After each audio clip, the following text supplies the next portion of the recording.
El libro de los Hechos, capítulo 19, versículos del 1 al 20.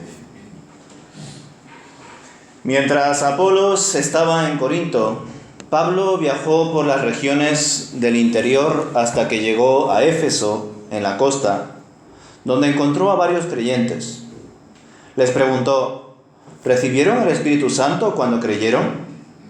Ellos contestaron: no, ni siquiera hemos oído que hay un Espíritu Santo. Entonces, ¿qué bautismo recibieron?, preguntó Pablo. Y ellos contestaron: el bautismo de Juan. Pablo dijo: el bautismo de Juan exigía arrepentirse del pecado, pero Juan mismo le dijo a la gente que creyera en el que vendría después, es decir, en Jesús. En cuanto oyeron esto, fueron bautizados en el nombre del Señor Jesús. Después, cuando Pablo les impuso las manos, el Espíritu Santo descendió sobre ellos y hablaron en otras lenguas y profetizaron. Había unos 12 hombres en total. Luego Pablo fue a la sinagoga y predicó con valentía durante los siguientes 3 meses, discutiendo persuasivamente sobre el reino de Dios. Pero algunos se pusieron tercos, rechazaron el mensaje y hablaron públicamente en contra del camino. Así que Pablo salió de la sinagoga y se llevó a los creyentes con él. Entonces asistía diariamente a la sala de conferencias de Tirano, donde exponía sus ideas y debatía. Esto continuó los siguientes 2 años, de modo que gente de toda la provincia de Asia, tanto judíos como griegos, oyeron la palabra del Señor. Dios le dio a Pablo el poder para realizar milagros excepcionales. Cuando ponían sobre los enfermos pañuelos o delantales que apenas habían tocado la piel de Pablo, quedaban sanos de sus enfermedades y los espíritus malignos salían de ellos. Un grupo de judíos viajaba de ciudad en ciudad, expulsando espíritus malignos. Trataban de usar el nombre del Señor Jesús en sus conjuros y decían: te ordeno en el nombre de Jesús, de quien Pablo predica, que salgas. 7 de los hijos de Ceba, un sacerdote principal, hacían esto. En una ocasión que lo intentaron, el espíritu maligno respondió: conozco a Jesús y conozco a Pablo, pero ¿quiénes son ustedes? Entonces el hombre con el espíritu maligno se lanzó sobre ellos. Logró dominarlos y los atacó con tal violencia que ellos huyeron de la casa, desnudos y golpeados. Esta historia corrió velozmente por toda Éfeso, entre judíos y griegos por igual. Un temor solemne descendió sobre la ciudad y el nombre del Señor Jesús fue honrado en gran manera. Muchos de los que llegaron a ser creyentes confesaron sus prácticas pecaminosas. Varios de ellos que practicaban la hechicería trajeron sus libros de conjuros y los quemaron en una hoguera pública. El valor total de los libros fue de 50.000 monedas de plata. Y el mensaje acerca del Señor se extendió por muchas partes y tuvo un poderoso efecto. Hasta aquí leemos estos versículos del capítulo 19 del libro de los Hechos. Dejando a un lado el papel de Apolos en la misión cristiana, que el viernes reflexionamos, ¿verdad?, cómo Pablo discipuló a Priscila y Aquila en Corinto, luego se los llevó a Éfeso y él continuó con su segundo viaje misionero. Y Priscila y Aquila, estando en Éfeso, en un momento dado, congregándose en la sinagoga, escucharon a Apolos hablando de todo lo que había aprendido acerca de Jesús a través de Juan. Es decir, solamente una introducción de lo que era Jesús. Y es por eso que Priscila y Aquila deciden discipular a Apolos, y Apolos también se convierte a su vez, más adelante, en maestro de muchos cristianos en Corinto. Dejando a un lado, pues, ese testimonio, ese papel fundamental de Apolos, Lucas, en estos versículos del capítulo 19, vuelve a centrarse en su personaje principal, en el apóstol Pablo. Y nos muestra cómo, tras iniciar su tercer viaje misionero, que en el mapa es toda la línea roja, decide pasar por diferentes regiones de forma muy rápida, por Galacia, Frigia, hasta que al final decide detenerse en la ciudad de Éfeso. Estando allí, Pablo se encuentra con algunas personas que parecían creer en Jesús, pero que no habían escuchado nada acerca del Espíritu Santo y parecía que no lo habían recibido, según lo que había descubierto charlando Pablo con estos hombres. Dado a que en el versículo 3 estos hombres confesaron que solo fueron bautizados en el bautismo de Juan, varios comentaristas consideran que estos creyentes, estos 12 discípulos, eran discípulos de Apolos. Porque si recordáis el viernes, y lo podéis leer también en Hechos 18, Apolos solamente conocía el bautismo de Juan. No sabía nada acerca del Espíritu Santo, ni casi nada de Jesús. Es por eso que varios comentaristas consideran que aquí Pablo terminó de discipular correctamente a estas personas que habían conocido una introducción del Evangelio, pero que no conocían el Evangelio en su totalidad, por supuesto.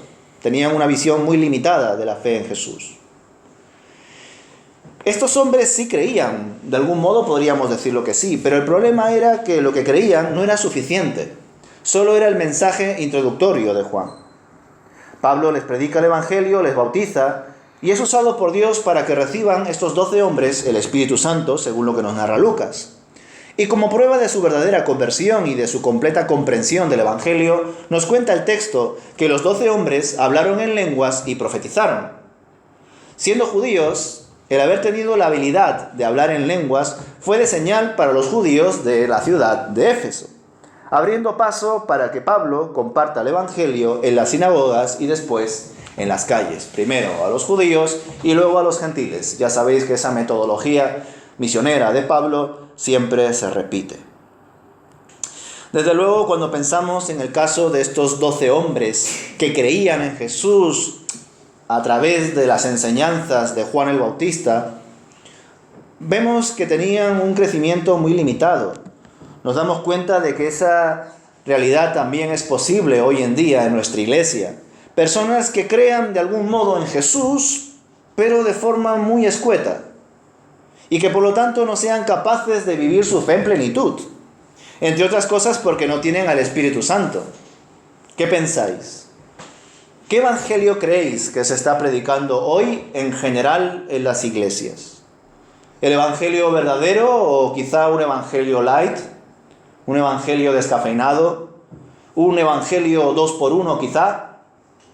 Cree en Jesús y Dios te dará un esposo. Cree en Jesús y Dios te dará prosperidad. Cree en Jesús y Dios te dará trabajo, te dará salud, te dará una casa, te dará un coche. Pues desgraciadamente, hermanos, el evangelio de hoy en día en algunas iglesias se predica así. Un evangelio de oferta. Cree en Jesús y te doy aquí un pack de bendición. O te voy a hablar acerca de Jesús, pero voy a omitir todos esos textos que, dicho tal y como Jesús lo dijo, parece que ofenden. Y yo no quiero que la gente se sienta ofendida e incomodada por las doctrinas de Jesús. Yo quiero que todos se sientan bien, que todos estén cómodos, que simplemente pensemos en el amor de Dios y qué bueno es Él, y que simplemente con congregarnos, saludarnos y estar bien entre nosotros es suficiente. Como si fuéramos un club social cualquiera, donde en la ecuación Jesús sobra. Pues al pensar en estos 12 hombres que conocían algo acerca de Jesús, pero que verdaderamente no tenían una relación con Dios, no habían recibido el Espíritu Santo, inevitablemente me veo invitado a pensar si eso también está pasando hoy en las iglesias. Si quizá, más allá de evangelizar en las calles o en diferentes lugares sociales, quizá haya que reevangelizar también en la iglesia. Porque a veces damos por hecho que los que se congregan habitualmente conocen el Evangelio. Y sin embargo, en más de una ocasión me he encontrado con personas que tienen 20, 30, 40 años en la fe, y cuando se les comparte algún que otro texto del Evangelio, dicen: a mí nunca me habían enseñado esto. Quizá alguno lo podría ver como, pues qué pena que no hayas estudiado en esta parte del Evangelio.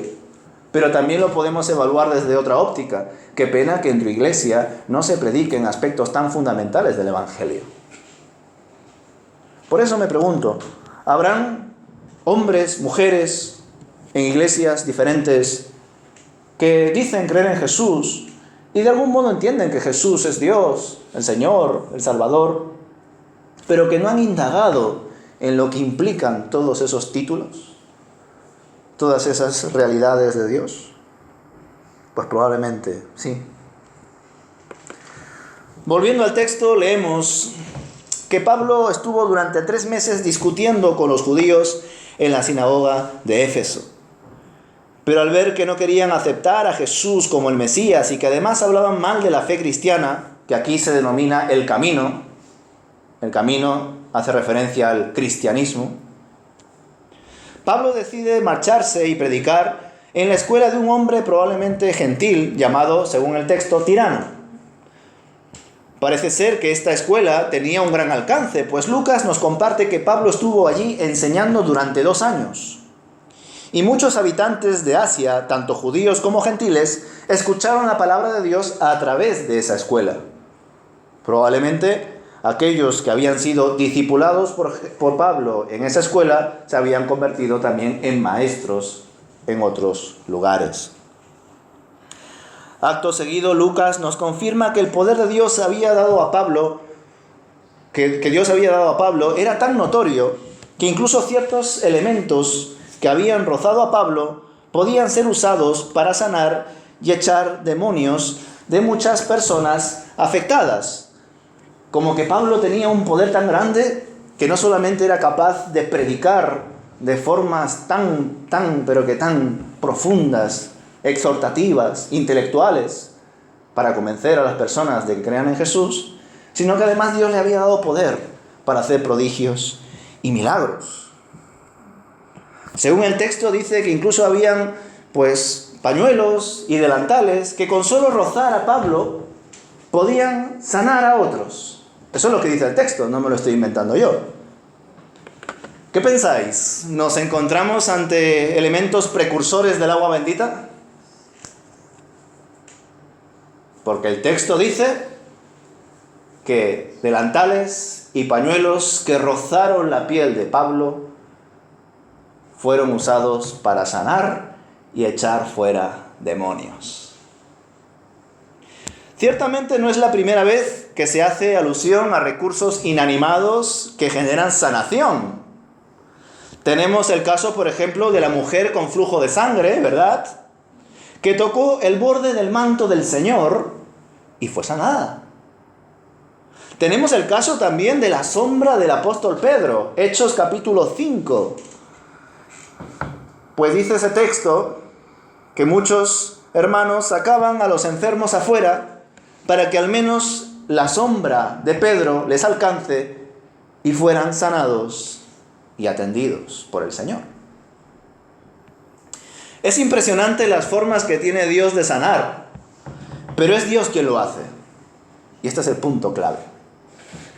No un sacerdote, ni una institución, ni una religión, solo Cristo Jesús y su poder con su Santo Espíritu.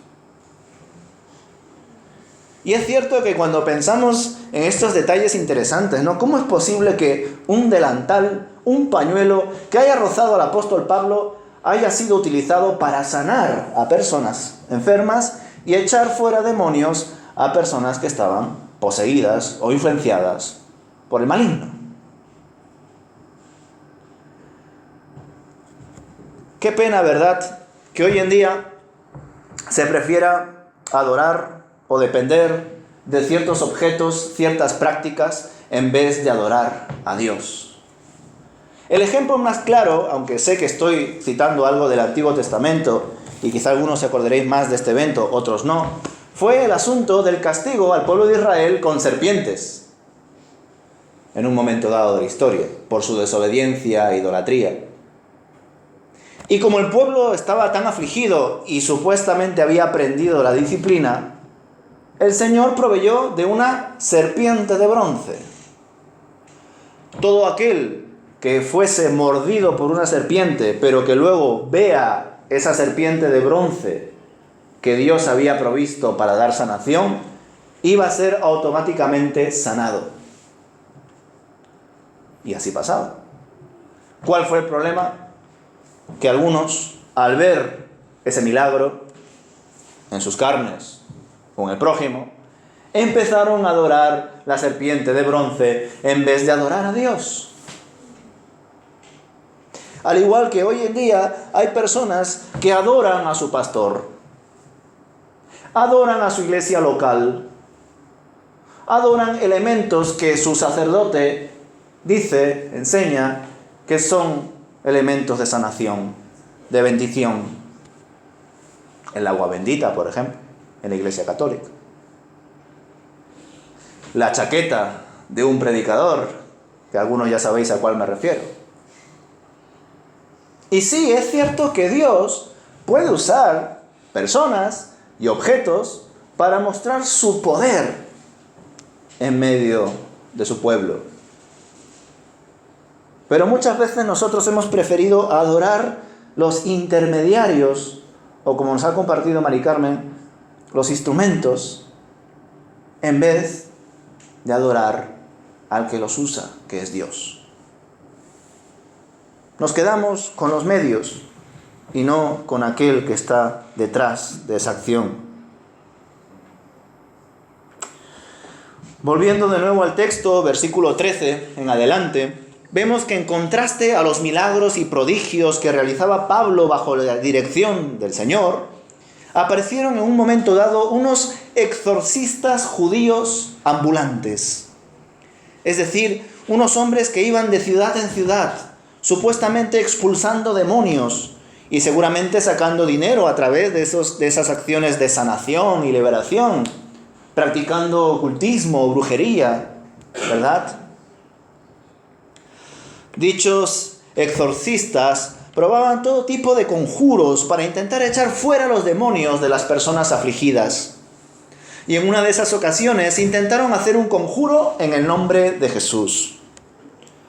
Pues habían escuchado que Pablo podía expulsar demonios invocando el nombre de Cristo. Y que incluso elementos que habían rozado a Pablo se podían usar para sanar y para echar fuera demonios. Desgraciadamente Lucas no nos recoge todo lo que sucede en este contexto, ¿verdad? Me pregunto si esos delantales y esos pañuelos que rozaron a Pablo y que fueron usados para sanar y echar fuera demonios fueron elementos quizá por algunos creyentes idolatrados. Puede ser. No hay nada nuevo bajo el sol. El ser humano sigue siendo igual en muchas cosas, ¿verdad? Quizá cambia el objeto o los medios, pero hay muchas veces que el ser humano sigue siendo igual. Supersticioso, ambicioso, egocéntrico. Sin embargo, vemos que aún estos exorcistas judíos ambulantes, usando el nombre de Jesús, según el texto, a ellos no les funcionó en absoluto. Y no les funcionó porque estos judíos no eran de Dios. No tenían el poder verdadero sobre el maligno y sobre sus ejércitos. Es muy interesante las palabras que comparte el espíritu maligno a los exorcistas judíos. Versículo 15. Pues les dice que él conoce a Jesús y que sabe bien quién es Pablo, pero a ellos no les conoce de nada y no son nadie, evidentemente, para usar el nombre de Jesús, pues no forman parte de su reino. Dichas estas palabras, el hombre en el que estaba el espíritu se abalanzó sobre ellos y pudo dañarlos fácilmente, incluso herirlos y dejarlos desnudos, según lo que dice el texto, pues no tenían poder sobre él. Todo este acontecimiento conmocionó a muchos habitantes de la ciudad de Éfeso y junto con todo el poderoso ministerio de Pablo, contribuyó a que muchas personas se arrepientan de sus pecados, crean en Jesús y tomen decisiones importantes y radicales en su vida. Es más, la situación espiritual en Éfeso era tan crítica y estaba tan dominada por el maligno que Lucas nos comparte que muchos, tras convertirse, quemaron los libros sobre hechicería y artes mágicas, y la palabra de Dios se extendía sobre la ciudad y el nombre del Señor fue engrandecido.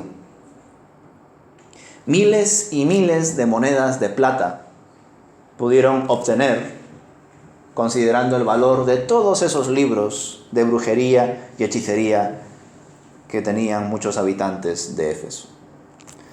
Desde luego, todo este asunto que leemos aquí en el libro de los Hechos nos da el contexto suficiente para entender la carta a los Efesios, especialmente ese capítulo 6 de la carta a los Efesios, ¿verdad? Donde el apóstol Pablo, siendo consciente de cómo el maligno tenía una fuerte base en la ciudad de Éfeso, la importancia de enseñarles: no tenemos lucha contra carne ni sangre, sino contra potestades, huestes y, en definitiva, ejércitos del maligno. Pero tenemos la armadura de Dios. Y la importancia de la oración, que a algunos se les olvida, ¿no? Se quedan con la armadura de Dios, pero también habla de la importancia de la oración. ¿Y qué es la oración? Comunión con Dios, relación con Dios. Y esa relación con Dios inevitablemente nos va a dar relación entre nosotros como iglesia. Pero la prueba de que no hay una buena relación de las iglesias con Dios es que las iglesias se están dividiendo muchísimo, hermanos. Incluso dentro de sus propias denominaciones, muchas iglesias discuten. En vez de permanecer unidos en Cristo, en una misma fe, un mismo bautismo, una misma iglesia, prefieren discutir y dividirse entre ellos. Como cristianos, debemos reflexionar qué evangelio hemos recibido. Y sobre todo, ¿qué evangelio se está enseñando hoy en día? No vaya a ser que existan hermanos o iglesias donde dicen creer en Jesús, pero no conocen muchas cosas sobre Él. Y eso es el deber de todos. Y por supuesto, para evaluar si el predicador que está al frente está predicando el evangelio y la palabra de Dios, o está predicando sus ideologías y tonterías en el púlpito, es importante congregarse. Porque no le vas a juzgar a una persona solo por haberle escuchado media hora. Tienes que estar congregándote, comprendiendo a la iglesia, su contexto, lo que el Señor está haciendo a través de los predicadores de esa iglesia, de los líderes, de la alabanza, de la enseñanza. Y a partir de ahí, compartir, ser de bendición y en algunos casos, exhortar, corregir, pero en amor.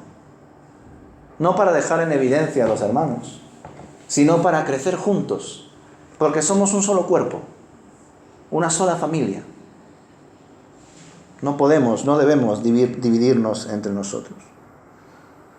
Sin embargo, desgraciadamente, como ya os he dicho en varias ocasiones, hay poca autocrítica en el mundo evangélico.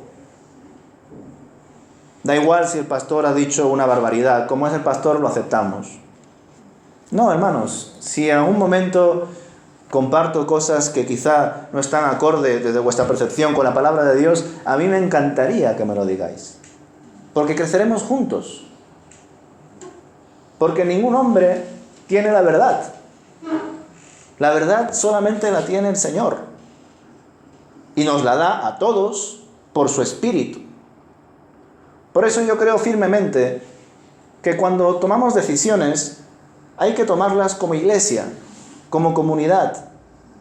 Que no sea solamente uno diciendo hay que hacer esto y los demás dicen vale, lo que tú digas, pastor. Porque somos un cuerpo, una familia. Quizá hay algunos que tienen más tiempo en el Señor, otros menos. Hay algunos que tienen algunos dones por aquí y otros dones por allá. Pero todos nos bendecimos. Todos debemos de compartir esa fe. Por otro lado, es importante entender que la misión cristiana es siempre obra de Dios y que en toda predicación, en toda sanación, en toda acción sobrenatural está evidentemente el Señor obrando. Él no necesita objetos ni personas para obrar, pero a veces las usa. Yo he conocido casos de personas que han conocido al Señor, que han tenido un encuentro con Dios, no necesariamente a través de un predicador. He conocido personas que se han acercado a Dios a través de experiencias cotidianas. En algunos casos a través de sueños. Y en algunos casos a través de estudios. Como es mi caso. A mí, desgraciadamente, nadie me predicó el Evangelio. El Señor tocó mi corazón estando en la Facultad de Filosofía, en la Complutense. Y cambió mi vida radicalmente. Porque le pertenece a Él. Pues lo dicho, hermanos, Dios puede extender su reino de muchas maneras. Dios no va a esperar a que tú ores o a que tú hagas lo que tienes que hacer para actuar. Sin embargo, Dios nos enseña a que debemos de servir, debemos de orar, debemos de comprometernos en la iglesia, no solamente porque eso hace bien a los demás, sino porque eso nos da propósito a nosotros, nos ayuda a dar sentido a nuestras vidas. No debemos entender el servicio en la iglesia como algo que hay que cumplir, una agenda que hay que proponer y repartir entre nosotros y ya está. Porque no somos una empresa. Somos un organismo vivo, creado y cuidado por Dios. Por tanto, cuando vemos lo que hace aquí el apóstol Pablo, o lo que hizo Apolos, o incluso los objetos que tocaron a Pablo y que fueron usados para sanar y para echar fuera demonios, debemos de entender que todo eso es porque la misión es de Dios, porque Dios está obrando.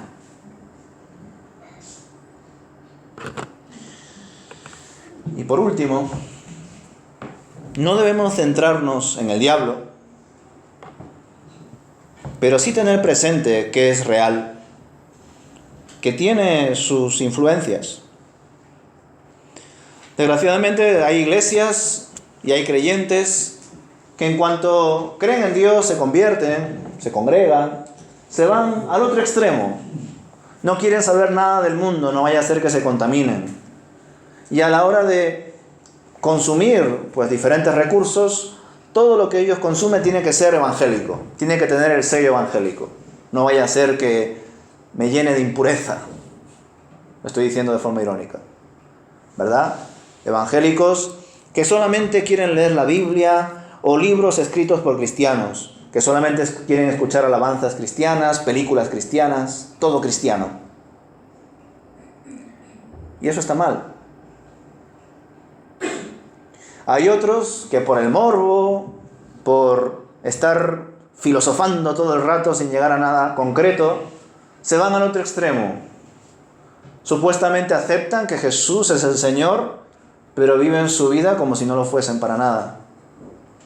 Como si ellos mismos fuesen sus señores. El verdadero creyente, hermanos, está en esa línea delgada entre la luz y la oscuridad, entre la bendición y el desierto.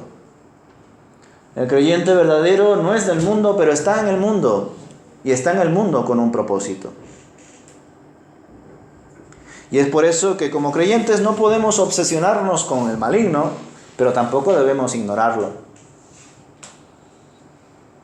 Nuestra prioridad es estar en comunión con Dios, y probablemente eso nos lleve a que el enemigo nos conozca. Porque recordad, este espíritu maligno le dijo a los exorcistas judíos ambulantes: sé quién es Jesús, conozco a Pablo, pero vosotros ¿quiénes sois? Hermanos, si vivimos nuestra fe de forma auténtica, en espíritu y en verdad, Satanás te va a conocer.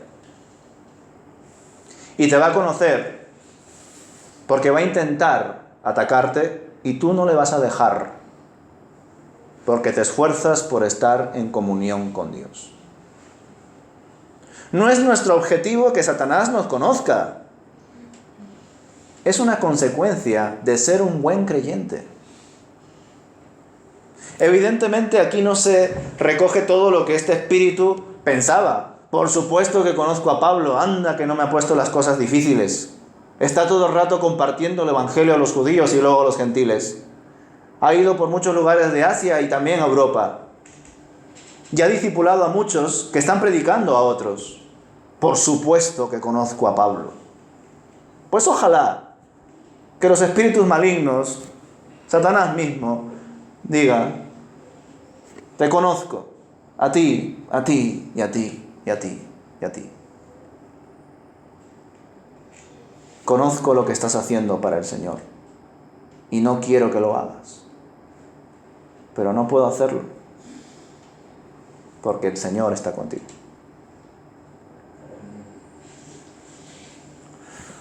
Pues sí, hermanos, debemos de tener un equilibrio en nuestra vida cristiana.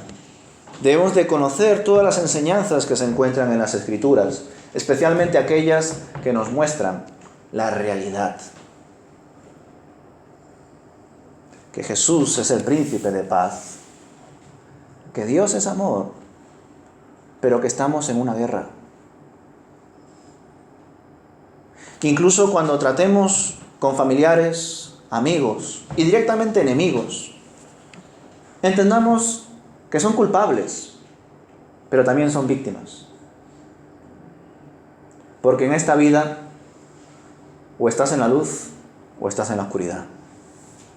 O eres hijo de Dios o eres hijo del diablo. No hay más. No hay una tercera opción. O estás con Él o estás contra Él. No existen medias tintas con Dios. Y con el Señor encontramos ese sentido de la vida, hermanos, que muchas veces buscamos, ¿verdad? Nos sentimos vacíos, incluso, si me permitís, usados por la sociedad, ¿verdad? Como si fuéramos desechos. Y sin embargo Dios nos da dignidad. Pero para experimentar esa dignidad, hermanos, debemos entender que hay un sacrificio.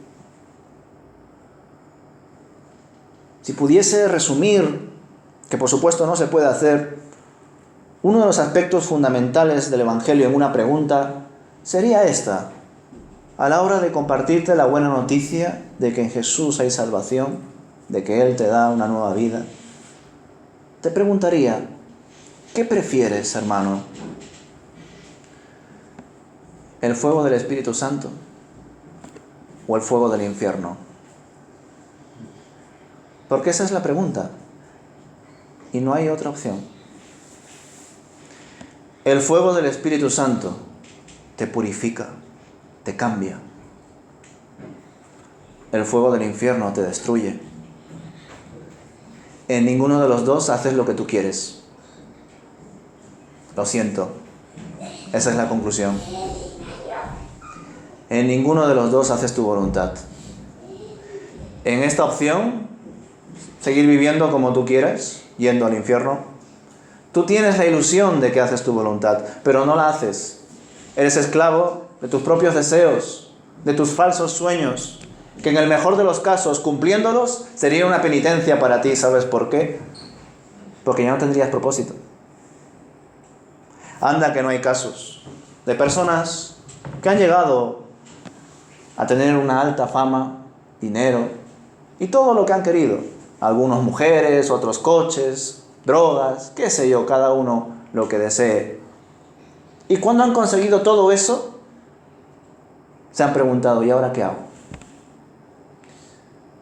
Y algunos, al darse cuenta de que no hay ningún sentido, se han suicidado. No hay propósito.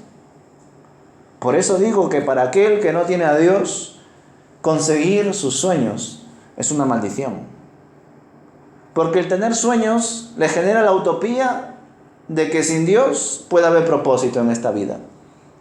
Pero eso es mentira. Y es una mentira del diablo.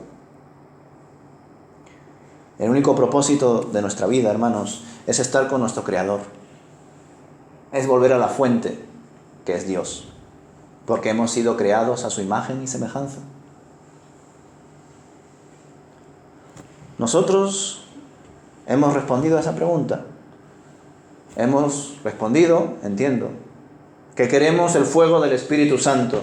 Quiero que el Espíritu Santo me consuma, me transforme, me cambie a su imagen, que refleje a Jesús en mi vida. Y es impresionante porque esa pregunta se extrae muy fácilmente de la predicación de Juan el Bautista. Como os he dicho, la predicación de Juan el Bautista es una introducción del Evangelio. Y por ser una introducción no significa que sea mala, ¿eh? Es una muy buena introducción. Yo os bautizo con agua, Él os bautiza con fuego. Pero el hacha está puesta, y todo aquello que no valga será cortado y echado al fuego que nunca se apaga. Y es impresionante porque, como bien sabéis, a Juan el Bautista se le relaciona bastante con el último libro del Antiguo Testamento, que es el profeta Malaquías. De hecho, Malaquías termina su pequeño libro haciendo alusión a que vendrá uno con el espíritu de Elías, Juan el Bautista. Pero antes de decir eso, habla de la importancia del fuego y de su purificación. Y es impresionante cuando reflexionamos en ello, porque como ya algunos lo habréis escuchado, ¿verdad? Cuando ponemos ciertos metales al fuego, la persona que trabaja con esos metales sabe que ha quitado todas sus impurezas cuando, ¿qué? Se ve reflejado en ese metal. Ahí sabe el obrero que ha terminado su labor, que ese metal ha sido purificado porque se ve reflejado en él. Pues del mismo modo, hermanos, la obra de Dios en tu vida acabará cuando Cristo se vea reflejado en ti. Pero para ello tendrás que ser puesto en el fuego. Pero tranquilo, es un fuego que te va a purificar, no te va a destruir. El fuego de destrucción está en el infierno. El fuego de edificación está en el Espíritu Santo. Tú eliges. Pero en ambas no se va a hacer tu voluntad. Así que deja atrás ya ese ego. Saca de la oración el sujeto yo, porque ya no existe. El verbo es Dios y el sujeto es Dios. Y lo que Él hace le refleja a Él. Dejemos ya de poner en la oración a nuestro ser, porque ya no vivo yo, ahora vive Cristo en mí. Y lo que vivo, lo vivo en la fe de Dios. Un misionero me dijo que ese versículo era muy importante y que se acordaba de él porque era Gálatas 2:20. Y ya sabéis que en muchas pilas aparece el 220, ¿verdad? Con la V de voltios. Es como la batería que necesito, entender que ya no vivo yo, que vive Cristo en mí. Y que si en algunos momentos de mi vida experimento debilidad, cansancio, estrés, preocupación, pues a veces es normal. ¿Por qué? Porque no somos de este mundo, pero estamos en este mundo. Somos extranjeros. Pero a veces también toda esa preocupación, toda esa carga se da, hermanos, porque intentamos hacer las cosas en nuestras fuerzas. Y Dios no quiere que lo hagamos en nuestras fuerzas. Entre otras cosas porque en nuestras fuerzas no se puede hacer. Es imposible. Solo hay que hacerlo en las fuerzas de Dios. Porque para Dios no hay nada imposible. Y esta es la clave, hermanos, de la misión de Dios. Él la construye. Él la coordina. Él la culmina. Nosotros somos, por su gloria, partícipes de esa gran obra. Pues dejemos que Él lo haga a través de nosotros. Algunos quizá habéis visto esas noticias de que están surgiendo grandes avivamientos en universidades. De hecho, algunos me lo han pasado esa noticia. Universidades donde en la capilla muchísimos jóvenes llevan horas y horas congregados, orando, alabando al Señor, arrepintiéndose y expresando su fe. En algunos casos, empezándola a tener incluso. En otros, volviendo a recuperarla porque se habían enfriado. Y me gustó un artículo que leí al respecto, porque en medio de estos avivamientos no había ningún predicador famoso, ningún cantante famoso, como a veces pensamos que debe haber. Queremos que mucha gente se convierta, traigamos a un predicador famoso que tiene 100.000 suscriptores en su canal o qué sé yo. Traigamos a ese líder que canta unas canciones espectaculares. Y sí, puede que Dios use a esas personas, yo no estoy diciendo que no. Pero es que Dios puede usar a cualquiera, hermanos. A cualquiera. Por eso, no temáis. No penséis, no soy capaz de predicar en algún momento, o de presidir, o de contribuir al mantenimiento de la iglesia, o participar en la alabanza, o en otros ministerios de obra social. Porque por supuesto que tenéis razón. No sois capaces, yo tampoco. Somos capaces en Dios. Dios nos ayuda a servir como debemos servir. Hay de aquellas iglesias donde la gente sirve en sus fuerzas y no en las fuerzas de Dios. Qué bueno, hermanos, que el Señor nos haya mostrado cómo su obra ha crecido a través de Pablo y de otros siervos. Cómo, en este caso, llevando el Evangelio a Éfeso, atacó una de las bases militares del maligno. Y fue de lleno y venció. No sé dónde estarán ahora las bases del maligno y no me interesan, porque debemos de centrarnos en Dios. Centrándonos en Dios, de forma natural, iremos venciendo la oscuridad y siendo luz allá donde el Señor nos ponga. Que el Señor nos bendiga, hermanos, y nos ayude a entender y practicar estas cosas de su preciosa palabra. Amén. Amén.